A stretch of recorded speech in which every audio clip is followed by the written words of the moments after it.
Dasturimizda sportga oid xabar. Futbolimiz rivojida iste'dodli yoshlarni tarbiyalab borish, seleksiya ishlari muhim o'rin tutadi. Bu borada fidoyi murabbiylar faoliyatini ham alohida ta'kidlash kerak.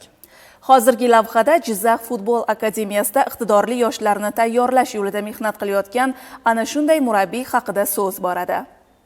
Iqtidor va intilish insonni doim muvaffaqiyatlarga yetaklaydi. Buning uchun boladagi layoqatni ustoz o'z vaqtida sezib, u bilan astoydil ish olib borsa, bu vaqt kelib o'z mevasini beradi albatta. Futbol yulduzlari ham o'z-o'zidan kashf bo'lmagan. Aslida ziyrak murabbiylar ana shunday yangi iqtidorlarni tarbiyalaydi.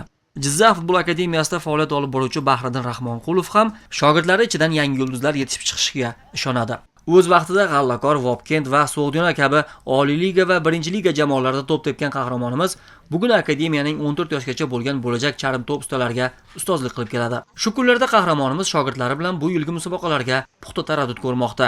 Asosiy maqsadimiz talantli bolalarni turli yoshdagi terma jamoalarga tayyorlab berish, o'zimizdan yuqori turadigan akademiyalarga tayyorlab berish. U maqsadimizga erishdik degan umiddamiz.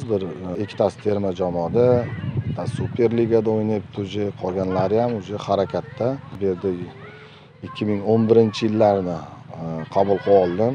Bularning ichidan ham Xudo xolasa umidimiz katta.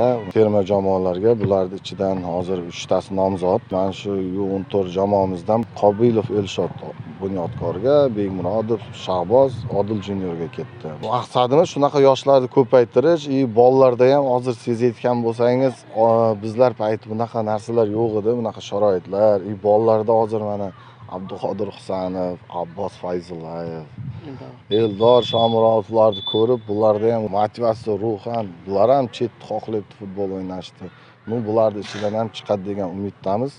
Darvoqe ushbu murabbiyning ukasi Otabek Ahadov ayni paytda So'g'diyona klubining asosiy tarkibida to'p tepsa, o'g'li Javohir Ahadov ushbu klubning yoshlar jamoasi a'zosi sanaladi.